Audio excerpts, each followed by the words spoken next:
Hey everybody, welcome to the Age of Reason podcast. This is episode number 75 with Mike and Alex, where we are not for the faint of thought. We chose a great week to take a break, right? I mean, we don't really have anything to discuss. Doesn't look like anything actually happened. Yeah, I can talk about my sacrificing chickens for the eclipse. Did you watch the eclipse today? Like the president, I watched it with no solar shields, just directly into the sun. You know what's funny is I was talking to some people yesterday, and we were having that conversation. I think everybody's had at least once, which is like you see a warning label or something like that, and you go, "This is here because somebody did this," and our president did that. Yeah, He actually had the glasses. Like I did the life hack thing where I basically put my phone in selfie mode, watched it on my phone over my shoulder, and I was out there for like 30 seconds. Like, it was cool, but I mean, it didn't last too long for over in Colorado. But he had glasses. He had the protective eyewear that the best meme I saw about it, I just saw right now, was it's like, Mr. President, the scientists say, we should wear glasses, and he's like, who said it? CNN. Oh, fake news. And then so he decided, it was fake news. But yeah. So anyways, so the eclipse was there. That was cool. We thought about driving up to Oregon to see it, but it's my son's birthday today too, so we were gonna make it a birthday trip. But there was too many people. I don't want to be around all those. Yeah. Eclipse chasers. We actually closed our office today because we have half of our office commutes. Mine's only a 10-minute commute. It would have been fine because I don't have to take the freeway. But the other people that did, we actually closed the office down just because of the traffic for people going to Wyoming. And they had people from all over the country and actually all over the world there. There were foreigners there as well, but not for long. I'm sure they're yes. illegal for one reason or another. But so that's the good news for this episode. The eclipse was cool. Yeah, the eclipse was cool. We really don't have any other good news. So starting off, our thoughts, not our prayers, but are with the victims in Barcelona. They suffered a vehicle attack that occurred on Monday, and it was on a street in Barcelona that is crowded with tourists. And the attack killed 13 and injured nearly 100 others. ISIS has claimed responsibility for the attack and supported a 12-man terrorist cell, which was the cell that carried out the attacks. Latest news is that Spanish authorities have since then shot and killed the driver of that vehicle. This attack, though, was supposed to include explosives, but I guess this is some good news. But the reason it didn't contain explosives was because one of the members who was in charge of actually creating the bomb, in the process of doing so, blew himself and his house up. This is not the first time this has actually happened. There's been a few accounts of even some people in America that have tried to make bombs and blew themselves up in the process, which I'm not all for death, but if somebody's got to die, more power to that. Go right ahead. Yeah, if you're gonna blow somebody up, have fun with your 72 virgins, and as I said a few weeks ago, all of that teeth. So we're not doing a typical format today. Basically, this episode, we want to give a shout out to Barcelona, but from here on out, this episode is going to be about white supremacy and the events that have taken place and the stupidity of our president, which is kind of a running theme with us. So, yeah, that's been that's pretty much every week. But the white supremacy thing is the Nazi white supremacy thing is new. I mean, at least for me, in my lifetime, it's never really been a topic of discussion. We did have that thing in high school, though, and I know that wasn't anything major. But in our little corner of the world, it was. So, I mean, it's not – I don't think it's it's not. It's Well, not. as far as Nazism, yeah, I As far guess. as Nazism, yes, but white supremacy or Yeah, that one's a little different. Yeah. basically fucking dipshits that aren't happy with anything else they can do, so they got to be proud of what they are, even though they had nothing to fucking do with it, and they have a hard time finding things to be prideful about. So they're going to take pride in their skin. Yeah. So I guess you want to start off. Yeah. with So we're gonna start off with Charlottesville. So as I saw in the news, unbeknownst to Mr. Trump, I guess, David Duke arrived last Friday night and gave the credit for the white nationalists Unite the Right march. He gave that credit to Donald Trump. He said they voted for him based on what he said, and they're there to see his goals become a reality. So thousands of white nationalists, neo-Nazis, and KKK members showed up, marching beginning last Friday night with tiki torches, white polo shirts, and khaki pants to voice their anger over the removal of a Robert E. Lee statue that resides on the University of Virginia campus. So let's stop real quick and just All kind right. of dissect that. So I mean, first of all, their uniform, right? The khakis, and I'm from California. We wear khakis over here, so I felt a little disrespected by that. But the khakis, white polo shirt, and tiki torches. I mean, just that right there. that screams oppression. I Screams mean, oppression. It totally does. I am obviously never in favor of the KKK or anything like that. But if you put one of those guys in hoods, carrying a burning cross compared to these guys in their khakis carrying a tiki torch, I mean, Jesus Christ, that's just the start of this. But I mean, wow, it just reminds me of. It's so snobby. Like, okay, so when you and I were going to junior high, and I got kicked. I was on a transfer in order to go to the school that I was going to where you were at. I got kicked out of there and sent to another school, a middle school that's ran on uniforms. And that was our uniform. Our uniform was either a blue or white polo shirt with khaki or blue pants. We weren't even allowed to wear black. And there are plenty of people there who some of them you have met and know that aren't snobby or white supremacists or anything, but it's so snobby. I'm looking at the pictures of these people, which by the way, many of them who have been identified, because I'm sidetracking here, but Anonymous finally did something worth the shit by hacking the Daily Stormer, which has been shut down, the large neo-Nazi website. That's been shut down, but before it was, Anonymous hacked it, did some shit to the website, and released the social media identities of a lot of these people that were at this march. And a lot of them are saying that their lives are over. You know what? Fuck you. I don't care. Actually, you know what? We should have began this episode by saying fuck Nazis. Since we have some people in high positions in this country that aren't willing to do it.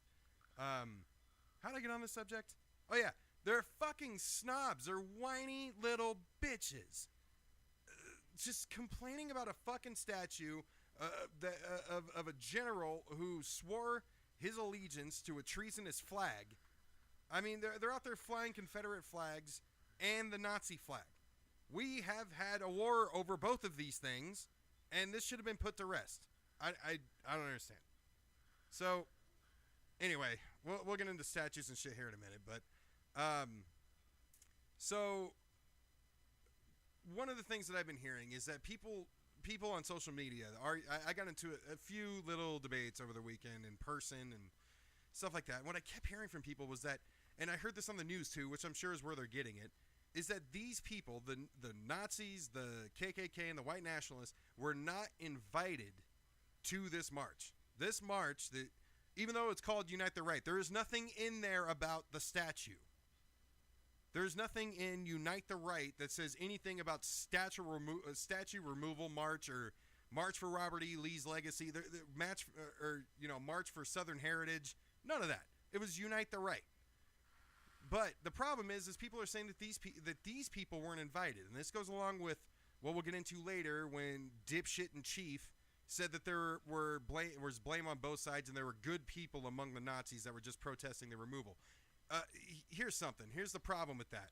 According to PolitiFact, the organizer of the march and the guy that presumably is suspected to have applied for the permit is a guy named Jason Kessler.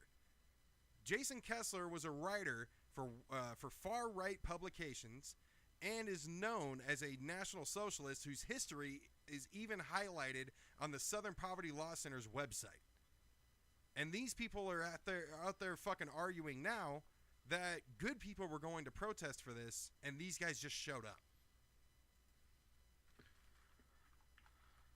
I haven't heard anybody say that, but I think that's it's pretty far out there. I mean, when you look at the Unite the Right flyer that was going around, I mean, they knew who they were trying to get.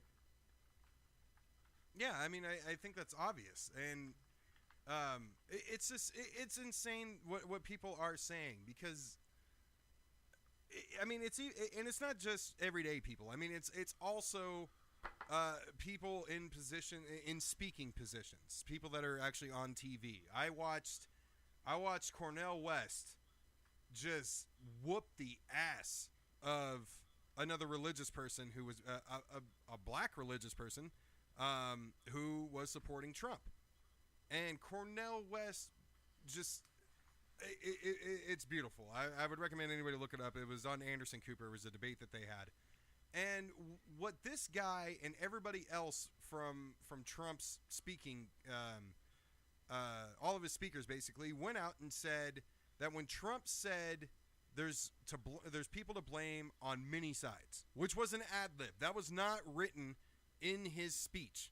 That's also been brought out. He added the on many sides. That was all him. And people came out after that and said what Trump meant by many sides. That happened on Sunday. So he took forever to make a speech about it. And then when he finally did it, he blames many sides, and everybody comes out and they're like, "Oh no, what he meant was the many sides of the original protesters. He meant many sides as in the KKK, the neo-Nazis, and the white nationalists." Then Trump comes out and doubles down on his initial statement and says no. Now, I'll say this. In between, he had a scripted one. In between, right, on... Tuesday one they had to like pull him by his dick to fucking threaten his ass with in order to get him to finally condemn them. So on Monday, and it's the one somebody, I forgot who said it, but somebody said, "Oh, it's funny our president forgets how to tweet." During that whole weekend, silent. But yeah, so he made the stupid on many sides on Sunday. On Monday, he came out with. I mean, it's so obvious when he's reading what somebody else wrote. Right. And he did that and did the political statement and condemned them, whatever. And then it just less than 24 hours later, he was back at it. Exactly what you're saying, doubling down. And I'm going to say this right now, that the third speech that he gave was, I think, the worst day for any president in modern history. It was embarrassing. I mean, look at General Kelly. I mean, who was standing in the background and just with his head down. I mean, I'm not a big guy about judging other people's body language in that sense, but there had to be some shock. I mean, I was shocked. I could not believe what I was hearing. So basically, he gets up and here's how full of shit our president is. All right, and this is not anything that you can't watch yourself. If you have not seen the speech that he gave, the third one in Trump Tower, go watch it, because one of the things that he says is he says he knows more about what happened than the media does. He also says that he didn't come out and condemn the Nazis because he wanted all the facts. He also said, after after saying that that he knows more than the media does, believe me, he then says he didn't know David Duke was there on Friday. Now, for anybody that doesn't know, because we have a lot of listeners now, especially outside of the United States, David Duke used to be a Grand Wizard or the head of the Ku Klux Klan. And it's still highly active and was at this rally. So when he was asked about David Duke, he said he was not aware that David Duke was there. You know who was aware that David Duke was there on Friday night? I'm asking. Do you know? No. Me. I fucking knew he was there on Friday night. You know how I know? Because it was all over the goddamn news. The second Fake news. Fake news. The video's fake. It's a hologram. It's David Duke was there Friday night. When David Duke was interviewed on Friday, the day before the march, when they were marching around with fucking tiki torches, and he made the comment about being there for Trump, that went everywhere, including Twitter. So I know this fucking moron saw it. It's all in one video. You don't even have to do that much research. This just shows how full of shit this guy is. And then as if he's going to, and here's one other key point too. One other thing that he said in that meeting, or in that press briefing, not press briefing, sorry, press conference. One other thing that he said was, and they had a permit.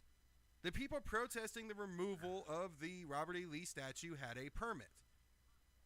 So did the counter-protesters. They also pulled a permit, and you can verify that with multiple sources, including PolitiFact as well. They also had a fucking permit. Huh? They had two. They had two? They had two permits, goddammit. So, yeah, I mean, it just... Honestly, when he says, I watched it more than you, or I know... I mean... Yeah, we don't give CNN and, obviously Fox News. We don't give those guys a lot of love. But at the end of the day, they have journalists on the ground that are there. I mean, recording and videotaping. I mean, they send investigators. It's news. I mean, it's not perfect, but we have free, independent media in this country, and they do their job for the most part. And when he's out there saying, I watch it more than you, I know more than you, I mean, Jesus Christ. Here's the thing. We also have an independent media. We're the independent media. Everyone with a cell phone is the independent media. And the most independent of media, the most, the most bipartisan, truest media you can find is what you see on film and what you see recorded on video. That is what he calls fake news.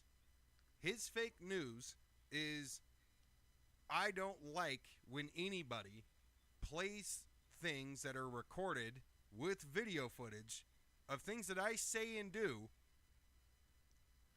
at all. Don't record anything that I say, because I'm going to say stupid shit, but I don't want to hear about it, and I'm going to say that your proof is fake news.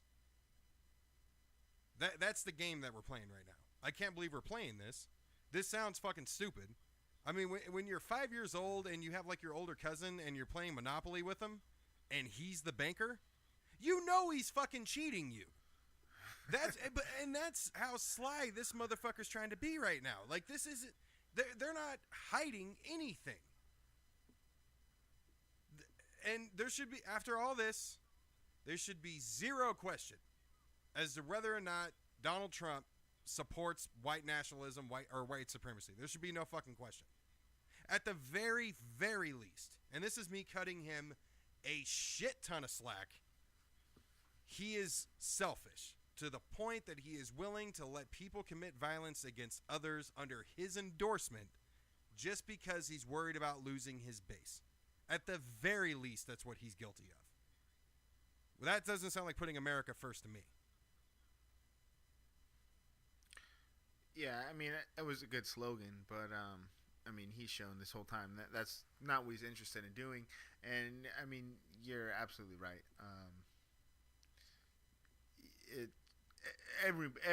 Everybody, Republicans who basically done the backdoor work, for these kind of groups for so long, quietly, are coming out saying, "Wait a minute, this," and not condemning Nazi thing. That's a pretty easy one, So, yeah, it's I don't think it's any secret that I'm a huge South Park fan, but when it comes to the Republicans, I'm reminded of an episode about the Catholic Church molesting little kids, and they bring the local priest to the Vatican to have this meeting of how do we stop what's happening to the Catholic Church? How do we clean up our name? And he stands up there and says, "Why don't we just stop molesting children?" And everybody just goes up in arms. "No, there's no goddamn way. We can't do that." That's what I think is happening between Trump and the Republicans. I'm not saying all Republicans are like this. That's not my point. But there are plenty of them who are that are closet racists, and they're getting pissed at Trump for airing out the fucking laundry. You're not supposed to say these things. You're not supposed to be that obvious. That's what I think is happening with quite a few of these people. But I think that's definitely, I could see that. I think that's true. But I think at the same time, some of these some of these people are probably who are not even closet racist. I mean, somebody probably like Jeff Sessions, who has a history of being racist, is probably like, "Wait a minute, Nazis," like that's you're a not little supposed far. to say that, Mr. President. It's like, I mean, it's one thing to be racist and stuff, but I mean to really, and this is the part that honestly, we were talking a little bit yesterday, that it just blows my mind, is to have a resurgence of Nazis in America. To me, it's just, I mean, it's insane. But all I think of when I think of that, the second thought that pours in my mind is race relations have never been worse than they were under Obama. And Trump wasn't the only one to say that. The entire right was saying that. Obama was shit for race relations. No, what happened is you got a black president, so you had black people feeling empowered enough to bring injustice, especially when it comes to our justice system, to the forefront. On top of that, again, video cell phones. Yeah, I mean, that's part of it. I think, honestly, I don't know if Black Lives Matter would have not existed if Mitt Romney was president. I mean, I think that the issue is still there. I don't think that really catapulted. I think, if anything, Obama didn't go far enough to, make things better for minorities, I would say. But the bigger issue is, and honestly, this is from experience, working with white people who are racist. They don't like having a black boss or a female boss or whatever. And now the top dog, the highest, most powerful person in the world is a black man. All those guys felt threatened. I mean, that threatened them in a way that they've never been threatened before. And honestly, with an unusual name, and one name that calls back to one of our villains. I mean, Barack Hussein Obama. I remember people saying that when he was first coming out in 2007 during the campaign for his first term. I remember people saying his middle name is Hussein. What the fuck does that matter? Oh my God, that's a fallacy of argument, right? Isn't that the definition of that term? Well, I mean, there's different fallacies, but that one is, I mean, clearly, yeah, it's. It means nothing. It has nothing to do with the argument. You're pretty much bypassing the argument. It's escaping me right now, but it's an easy trick to do, where I'm not even gonna address anything. The fact that you're a Harvard law professor and and all this stuff. You're a Muslim. You're born in Kenya, so you can't be president. I'm kind of in the mood to argue right now. Since we don't have a Skeptic Sunday School skit for today, do you believe that these statues and the hundreds of schools and parks and stuff like that um, the Confederate base name basically, or in honor of the Confederacy or a person from the Confederacy, do you feel like those things should be torn down and or names changed? So, I mean, me and you have never really talked about this, so I'm not sure where you're going to line up. But honestly, I think it needs to be. It's something that should be addressed. Not as a honestly, it shouldn't be priority number one. If you know, and if your city's bankrupt and education's horrible, I wouldn't say go out there and work on the statues. But I think it's something that independent whether you're a city or a state, or depending on whose land it falls on, I think need to review maybe that person, and it should almost be a case by case thing. I mean, I obviously can see the problem, especially with being a black person and having to look at a statue, but at the same time, and not to get Trumpish or Trump's lawyer and compare Washington and Robert E. Lee and basically say they're the same person. But I'm not going to go that far. But if you look at American history, I mean, a lot of the founding fathers had slaves, and it's a slippery slope. I think once if you start it, then it's going to be like, well, okay, if that's the case, where do we end? Because George Washington owned slaves. Hold on. Wait a minute. And this was not the side I expected you to take. And not to sound too Trumpish, you quoted Trump almost verbatim right there. So no, I'm saying if you he called it a slippery slope. I think it's bullshit that he put Thomas Jefferson and George Washington in the same category as Stonewall Jackson and Robert E. Lee and the rest of them, because this is the thing. We had slavery in this country. It's known as our original sin. That's how we look at that. George Washington doesn't have monuments up, neither does Thomas Jefferson, for reasons having anything to do with slaves. They're there for being the founding fathers. And yes, our country was founded with slavery. Our White House was built by slaves, to quote Michelle Obama. Sure. But that's not why we honor them. These guys are being honored for fighting for slavery when America, to some extent, at least in the North, finally had a change of heart and grew a conscience, which isn't the whole reason, but part of it. These guys fought to not only keep slavery, they swore allegiance to a treasonous flag. That's another reason. It's not just about the slaves. It's not just about them being treasonous.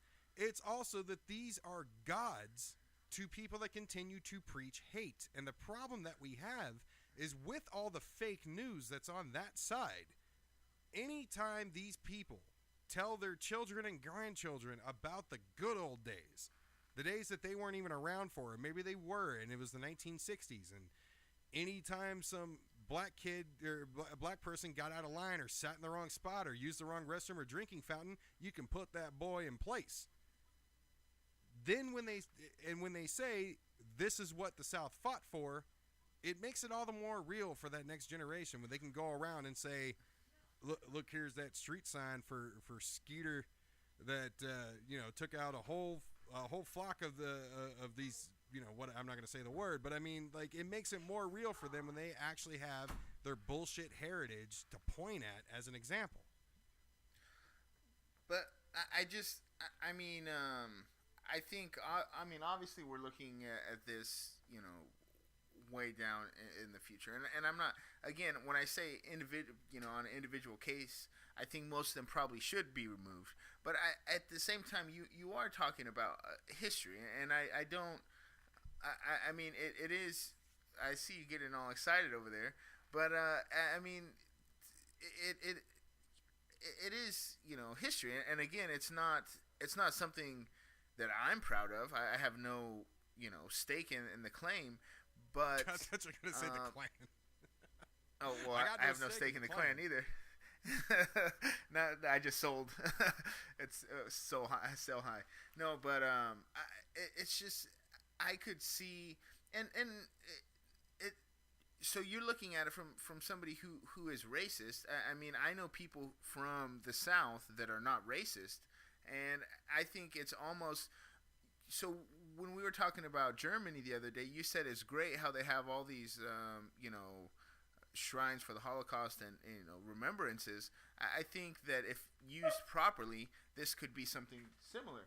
Well, And no, I'm not- that was gonna be my next point, is because you're not gonna find statues of Hitler to say, well, that's our history. What you find are names of families that were exterminated during World War II by the Nazis, engraved in cobblestone, and street names and a But, bunch of other shit. They're honoring the wrong people. It is. I mean, it is a little bit of apples to oranges too in this case, right? So I mean, and it was a war. It wasn't. The Holocaust was not a war. I mean, obviously World War II was going on around it, but the events of the Holocaust were not done in war. So it's. I mean, I think They were prisoners of war. I guess that I don't. That's an interesting thing to call them. I mean, they were prisoners, not necessarily of war. Well, when they took, I mean, you can make that claim for Jews that were interned in Germany, but as they went and conquered other countries, they became prisoners of war, and that was a large portion of them. Yeah, I mean that's fair, but as they're expanding, I mean it's not. Yeah, okay, I see what you're saying, and I don't necessarily disagree with the Holocaust centers. No, I'm just kidding. But I mean the thing is the Germans honor and remember what happened in the right way. These guys are not doing that. I mean, if these were. If somebody was coming out, and I would definitely expect this out of the far left more than any other type of group, but if they were going to come out and say, I want the statue of Harriet Tubman taken down because it offends me. It offends me to think about slavery and how that and what we did. I'd say shut the fuck up. You need to remember. But we're not talking about statues of Harriet Tubman. So you're saying that every single Confederate statue should come down? Is that your stance on it? Yeah, I find it treasonous, and I'm not a nationalist type person. I'm not all about nationalism. And I mean, to be clear, I take the same view when I see somebody having especially where I'm from in California. I think at the core, yeah, it's treason, but I mean, the way that I feel, and obviously I have no attachment, but if it was, my great grandpa or something like that who, died for what he believed in the case, and obviously in this case I'm telling you that I believe that it's treason, but we're right. looking at it from their point of view. So I would say, I mean, at the end of the day, that's kind of where I give them some leeway. But again, I would say a case by case basis. If somebody, and like you were saying to start with, if somebody who George Washington is not honored just for his slaves. No. He's not. Or honored I mean, it's at not all. honored for as yeah. At but- all for his slaves. Well, I mean, yeah, but that's because we don't, I mean, we just don't mention it. So I think if somebody was extremely, pro-slavery or something like that, I think that's an obvious. No, and I understand. I mean, do I? Oh man, I could really get myself in trouble with this. Okay, hear me out. One of the things that I take to religious arguments is when we talk about morals and whether or not they're God-given or man-made. One of the things I use to talk about to prove my point that morals are man-made is, Friedrich Nietzsche said morals and ethics are fleeting. They are. They change. And with that, like, I do get the point of, if I was born in 1800 in Mississippi, would I have been fighting for the South? The odds are yes. That makes sense. That's all I know. I mean, we're seeing right now another extreme in our time of the dangers of following only what you know. That's how we ended up with Donald Trump in the first place. But so, like, I get that, but that doesn't mean that any type of statue, because it's not. I mean, I don't think we're gonna find too many monuments or things named after, Grandpappy that just fought in the war. I mean, you're finding this to generals and well-known people that fought with the Southern Army. Yeah, and that's fair, and that's why I guess basically I'm saying, I think maybe I came out a little bit,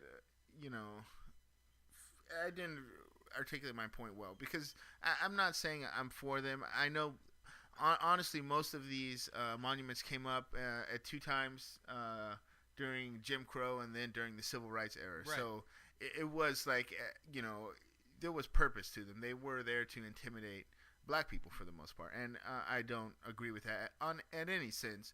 But I think I just feel like you shouldn't say, okay, this guy was born in the South from this year to this year, so we got to take his statue down. I think it independently should be looked at, and if the guy was clearly, racist or whatever, then that's one thing. But I just don't think you should throw a gigantic blanket over every Southern monument. We have a second debate coming up here a little bit later, so I want to get back to the news, but so I'll end up repeating myself. But what you're being honored for, or what you fight for, does play a role. And these people that are being honored by statues, monuments, school names, street names, whatever, they're being honored for their roles in the Civil War. They're not being honored for their biscuits and gravy recipe. So yeah, I mean, that's treason. I mean, you already said it. That's treason.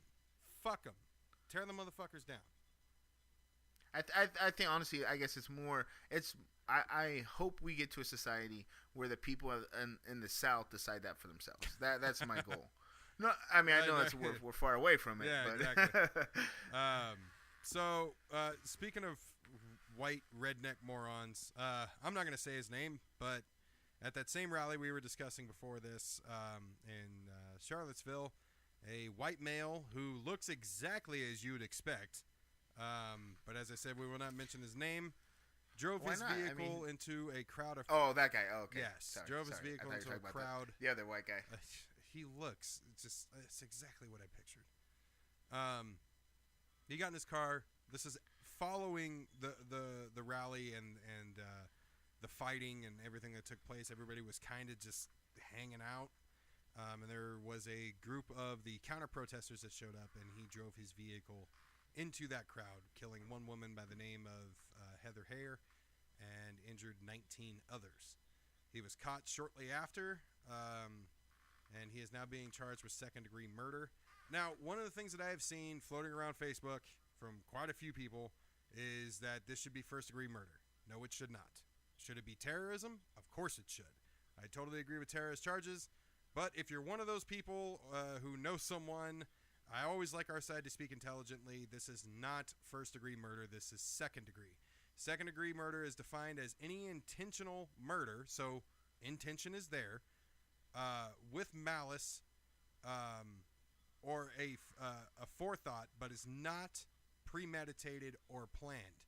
And what that means is second-degree murder is more of a murder that takes place kind of in the heat of the moment. It is. It's murder that takes place in the heat of the moment while your emotions are high, and you do it then. Premeditated murder is this guy would have in order for him to be convicted of premeditated murder in the first degree It would have had to be. He would have had to have left a note, a manifesto, something, or said to somebody, I'm going to go drive my car through the crowd. So this is not first degree murder. It is second degree. But a lot of people are basically. I saw this meme floating around where it says second degree murder. How can they say this doesn't include intent? Second degree murder includes intent.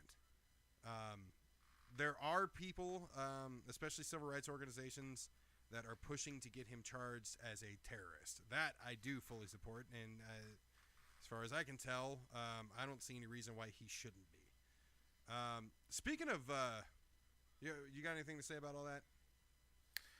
No, it's just it's an unfortunate. The only thing, again, a quick side note, and it's basically going back to the khaki and polo uniform. I mean, this guy dropped off his cat with his mom before he did it, and I mean, it just goes to show that these are not. It's just amazing. I mean, these are not some badass group of of guys trying to. There's a meme that I got where it's saying, like, it's showing one of the protesters and it says, like, this guy thinks his genes are superior to everybody else, and it's a big old fat guy that looks like a walrus. He can't even get his helmet around he doesn't have a chin to put his helmet around. But it's like these guys are thinking that they're the superior race, and he's got to drop his cat off with his mom, before he does something. It's just he can only take one pussy to Virginia, and that was his. What a fucking pussy! Every goddamn one of them. And that's the thing. I mean, I'll be honest. When I was growing up, and I thought about this because I think I told you on Sunday I watched that movie A Time to Kill. I hadn't seen it in a long time, and it just seemed fitting. And I was thinking about how when I was young, I saw I want to say it was a 2020 or MSNBC like special or Dateline or some shit when I was probably around 6 or 7, and I remember seeing the KKK uniform for the first time and just being fucking frightened out of my mind. Like, they just looked scary as shit, and I remembered that. I remembered how I felt about that when I was about 6 or 7, and I look at these motherfuckers now. And with their goddamn polo shirts or their fucking dunce caps or bed sheets that they fucking wear, God, they look fucking ridiculous. Yeah. Fucking pussies. Anyway. So, speaking of pussy white supremacists, one person whose life is ruined is a guy by the name of Christopher Cantwell. You see this guy? Yeah, that's who I thought you. At first, I thought you were gonna not say his name. I was like, "Hey, this guy, this little crybaby, we gotta get him out there because he's a certified little bitch." Goddamn! All right, so there's a really good video floating around. I posted it on Twitter and Facebook on the Age of Reason, and it's a video that flip flops between things this piece of shit said prior to Charlottesville and shit that he said after. And all the shit that he's saying prior to and even during Charlottesville is how tough they are. He says lines similar to I'm dangerous and I'm training to become even more dangerous and even more capable. I have a sidearm on me right now. And he says things to the extent of, another one was the way the way you think of my views is dangerous for you, and we'll kill these people if we have to. Fast forward just 24 hours later, and somebody grabbed him by the pussy because this guy is crying. He's sobbing his eyes out. He says he's scared to death. He says he's frightened about what people are going to do to him. He's bawling his eyes out, and basically one of the things that he said that I think was very telling was that he's got problems from all fronts in his personal life. He kind of sidebars a little bit and says that in the video, and that just confirmed one of my suspicions that these guys, I know he doesn't represent every one of them. I know racists have different walks of life, I guess, but you guys are just unhappy. You are just sad excuses for fucking human beings. You want to sit around and fucking cry and blame the black man and the Hispanic for taking your jobs or fucking making your life miserable. These are Republicans. They're supposed to be taking responsibility. And all they're doing is pointing the goddamn finger. Shut the fuck up already. The part that I really liked, and again, it just tells who really we're dealing with here, is when he said, the same guy is like, well, you know, on the internet we say, you know, all this shit, but you know, in real life, you know, we were trying to be, you know, legit or whatever. The shit that people say on the internet, you know, when you hide behind, you know, anonymous post or a screen name, a screen or name, the Secret, yeah, exactly, the Secret Service in one person's case. You know, so you know, it's like you can't be an online bully when you step into the real world. I mean, there's a video of I forgot to send it to you, but there's a video of this guy in the uniform of the khakis and white shirt, and it doesn't show who's holding the camera, but it looks like a couple guys approach him, and in half a second he rips off his shirt and says, hey, no, I just came here for fun. I'm not a white nationalist, you know, and then, you know, he throws it and he starts stomping on it or whatever. And, yeah, this is the real world. And I think this is going to lead us into our debate real here. Quick, I didn't see that video, but I think this is going to make me sound more violent than I actually am, but it makes me want to go Aldo Rain on him. So when you get home, you're going to take off that uniform. I like my Nazis where I can see them. And we carve a motherfucking swastika into their goddamn heads because, yeah, they turn into crying little bitches when you get them cornered. They're pissed off that people don't like them. They're pissed off that they got outed. Fuck you. You're going to have a bullshit fucking view like that? Man the fuck up and stick with it. Suffer the goddamn consequences, you piece of shit. You're supposed to be also fucking superior and have these great genes and all that other shit. I mean, I don't get it. You're supposed to be fucking tough guys. You guys look like a bunch of fucking high school little teen bitches. That's what I think. So, like our president didn't do, Alex and I both say fuck him. So, but the question is, you're right, this is a good segue. The question is how do we fuck them? Right? Oh, wait, no. Let's not get into that real quick. Dick. With the giant dick, exactly. Hey. Okay. Got to get that voice down there. Anyway, no, we got one more thing to discuss before we get into that. So, real quick, update on Trump's committees here. So, Trump did, after his comments, some after he refused to condemn the white supremacists, and then after he doubled down, real quick, he ended both of his advisory boards for business that he was throwing around as why we elected him, because he was a businessman. Now, hey, you remember that unofficial, it's coming out, but the climate change report that got leaked in the New York Times that I brought up a few weeks ago?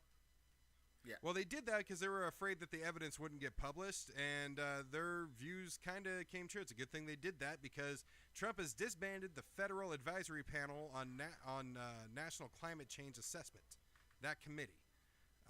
They are responsible for aiding policymakers when it comes to environmental impacts of climate change. In addition, all 17 members of the White House Arts and Humanities Council have also resigned due to his comments on Charlottesville. And one other news thing, Trump is skipping the Kennedy Center Honors. This is named after President John F. Kennedy, and when asked why, Trump said he likes his presidents unassassinated. I made that part up. And lastly, Stephen Bannon fucking resigned. He is gone. I don't think that's going to make that big of a difference. It may make it worse because he is quoted as saying that he is going to war. And he, hours later, is sitting back at chairman of Breitbart News. But I think it's going to be interesting because I think Trump, he's going to have his sights set on Trump and some of his cuck cabinet members. I don't know. I mean, we'll see. He's Jared Kushner's a Jew. Oh, no. That's right. Yeah, I agree with that. He's going after the cabinet members. So, I mean... yeah. So we'll see. It might get. I mean, not that I care about Breitbart, but it might get interesting. He obviously had an inside position for a year, so we'll see what he, leaks out. And speaking of that, he was supposedly the behind a lot of leaks Yeah. of White House information. So maybe we lost a good source there, but Well, I mean, um, now he sits in his favorite position at the head of the table, where he can give himself head at the table. All right, so let's get into it. You want to bring this one up? I'm not sure how you want to go ahead. How do you want to start the So argument here? Alex 'Cause and know I were from talking yesterday. Alex and I were talking yesterday, and we discovered that we have different views on Antifa, and kind of more specifically, I think more specifically, the disagreement is over how do we handle groups like the ones that we saw in Charlottesville moving forward. Do we handle it with I'll give you this. Do we handle it with the possibility of violence and go prepared for it? Or do we approach it from a nonviolent stance? So, go ahead. You can. I think there's somewhat of a mixture in there, in between the two. And let me start by saying, I think the first way to fight it is what happened in Boston this weekend, where you have 40,000 people come out and you surround a gazebo full of a handful of white supremacists. I think that's the best way. And when you could do that, I think obviously, I mean, that was amazing that many people came out. Yeah, and you just stole my point. But while we're on Boston, I was going to say this later, but since you brought it up, major thumbs up to the law enforcement that were there. They did a fantastic job, and Black Lives Matter did an amazing job as well. Basically yelling at their own people, or people that were there on their side that may not have been members, who were thinking about or were committing an action that could incite violence. They put an end to that shit, and they were cited several times as protecting the white nationalist members that were there from violence as well. So thumbs up to everybody. But go ahead. So I think there's a difference there, though. I mean, obviously there's a difference between Boston and Charlottesville, but I think the numbers are different. So right. In Boston, you were in a position, because of the overwhelming difference in numbers Fair. in the groups, you're in a position to take that stance and say, look, there's a handful of them. We need to, not do anything stupid, and then we win because look how many, there's 40,000 of us. I think in Charlottesville, when you look at the paramilitary groups that they had there, walking in military formation with loaded weapons, I can't imagine. And I've done some protest or some work with people. Preach on, Big Daddy. I can't. I can't imagine having grandmas who are normally there. I mean, it's a lot of older ladies standing in the front line trying to keep those white nationalists away from marching or whatever. I would take their spot in a second, and I'm not there for violence, but if I'm not afraid to punch a Nazi. And, I don't. Now let me be clear. I don't disagree with that. When we've talked about nonviolence and all that before, I'm not. I am not turned the other cheek. I'm anti-violence, but I mean. And I think difference. that's kind of, and I think honestly, yesterday, I think we probably agree on maybe 85% of this, because I will call out Antifa. I think, beating up obviously journalists,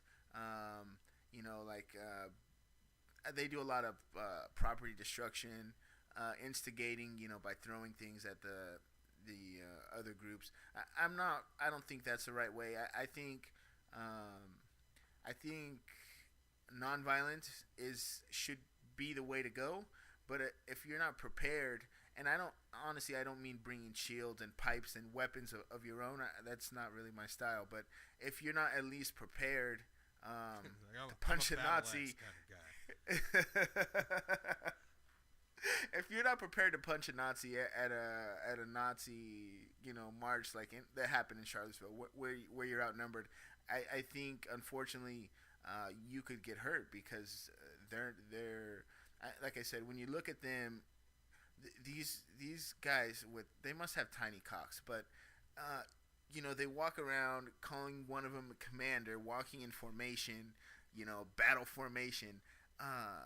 It's definitely has the potential to be intimidating, and like I said, I just wouldn't want some of the old ladies and children that I normally see at protests or rallies or whatever. I wouldn't want them on the front lines. I would prefer to take their spot. Honestly, I don't think children should be there. Period. I mean, marches are. But I've taken my kids to. Well, I guess No. Marches, campaign rallies, that sort of thing. And honestly, this goes back to the race relations, Obama versus Trump. But I mean, a year and a half, 2 years ago, I don't think it would have mattered. But I mean, if you're going to go protest neo-Nazis and white nationalists, leave your fucking kids at home. But okay, so here's the thing. First off, I don't agree with being prepared to have to punch a Nazi. I would look at it more as be prepared to defend yourself. And whether that means punch a Nazi, sure. But here's my issue, and I use this with gun arguments all the time. If you don't have it on you, you can't use it. And to relate that to what we're talking about now, when Antifa dresses up just like them and goes there with the intention to do the Aldo Rain 100 Nazi scalps, like when they go there to do that shit, that's what's in their head. That's what they're expecting. And that does play a part. But, I mean, here's a few things about them. So, first off, they believe that elites are controlling the government and the media. So they need to make basically a statement head on against the people who are the people who they regard as racist. Now, here's my problem though. Go ahead. My issue with that is that the first sentence, that they believe that elites are controlling the government and the media. That where did you get this from though? This is off their website.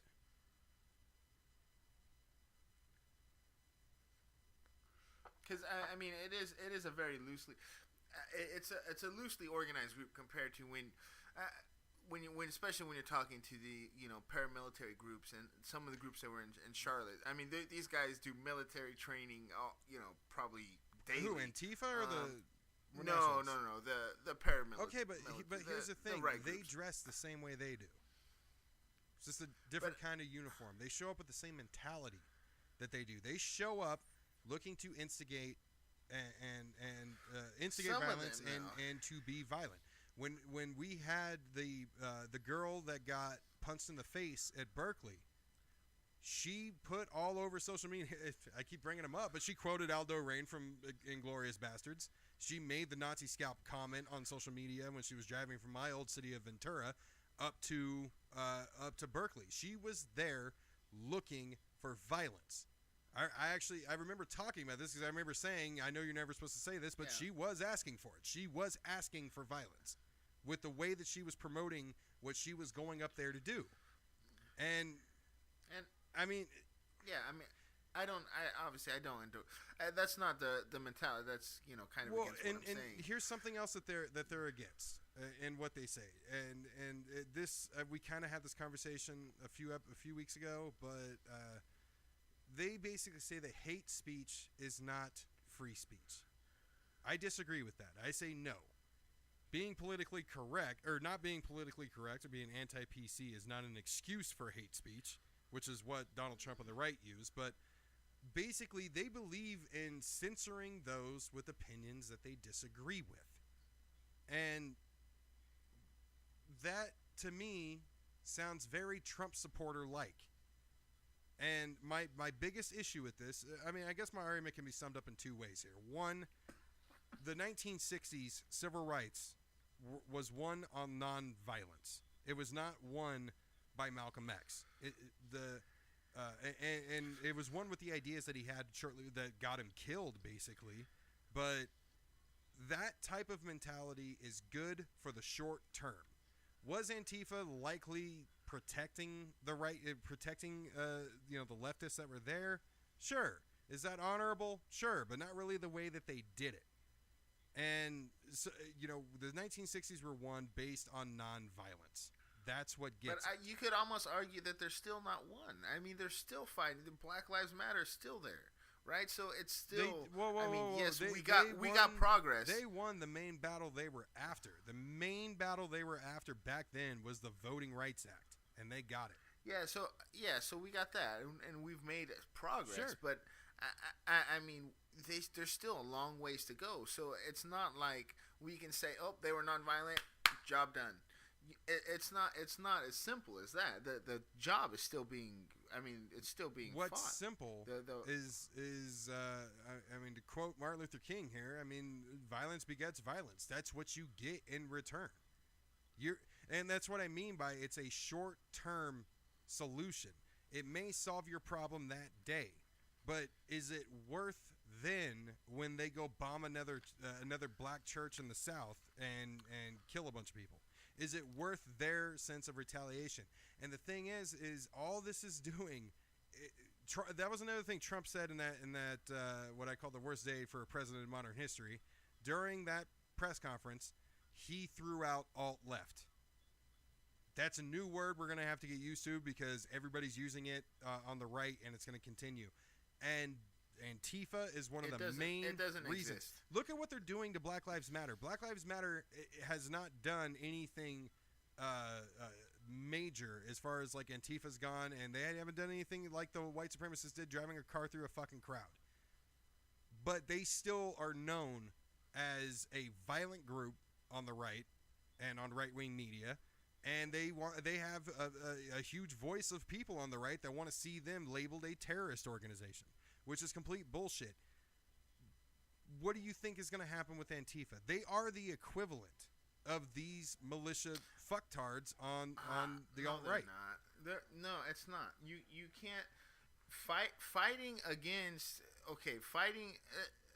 fascism, which I mean obviously it's not that simple, right? But you can't equate fighting against fascism with fascism.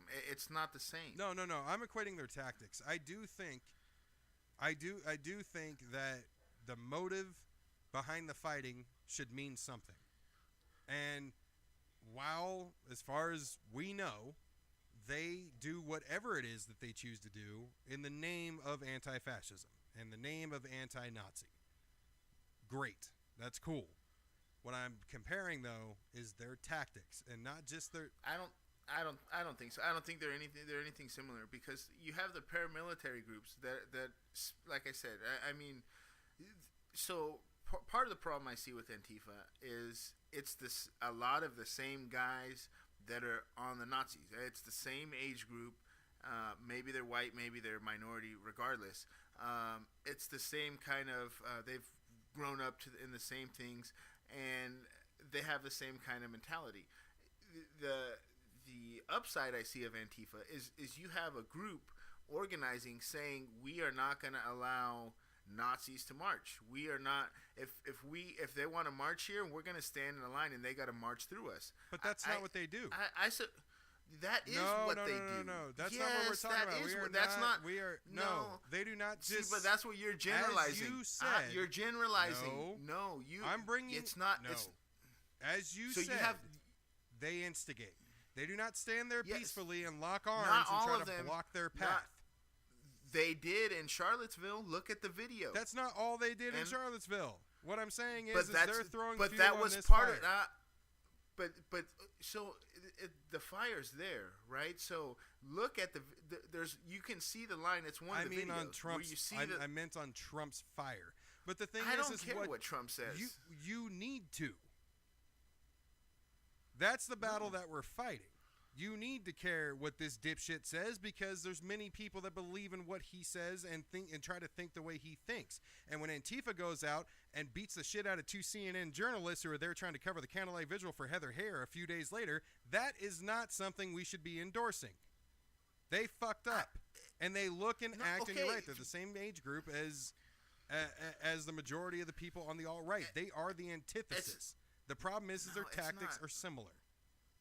No, see, it's okay. So how many people beat up the journalists, right? So you're judging a group of thousands of people based on a couple wrongdoers, and I'm saying these people are wrong, but that's where the mentality. It's a loosely formed group. If they were to come together and say, I mean, pretty much what I'm saying, and I know they're not there, but they're not the group that you could compare with the Oath Keepers. They're nothing like that.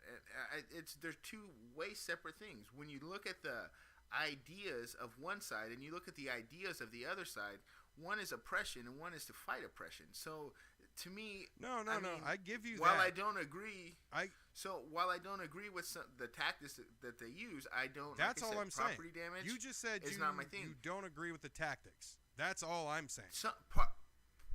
Yeah, but that doesn't mean that the group is bad. The idea of the group is good, and part of what they're doing is good.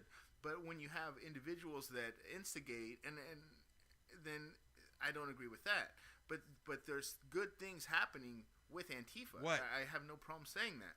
Like I said, Cornel West, the guy who you were just saying, he said if it wasn't for those guys, the white supremacists would have squashed us like a bug, because he was there with other preachers and religious people to protest the white supremacists, and he said if it wasn't for these guys giving us protection, they would have marched right through us.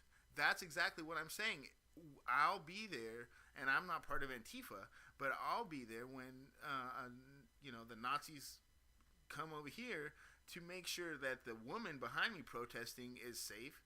I have no problem doing that. No. And that's fine. But what I'm saying is... And if they cross the line, I'm going to punch them.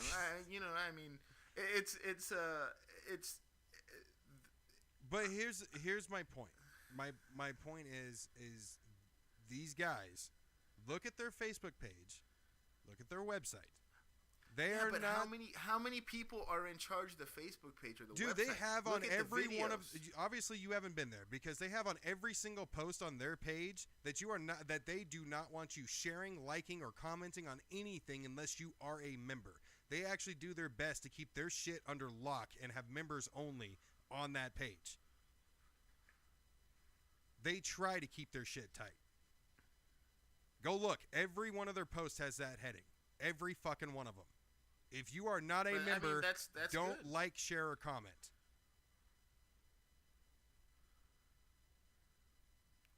We'll have to see where it goes, and it might be up for further discussion. All right. Either way, I have no problem. I think this is where we can agree here, so we can end this episode.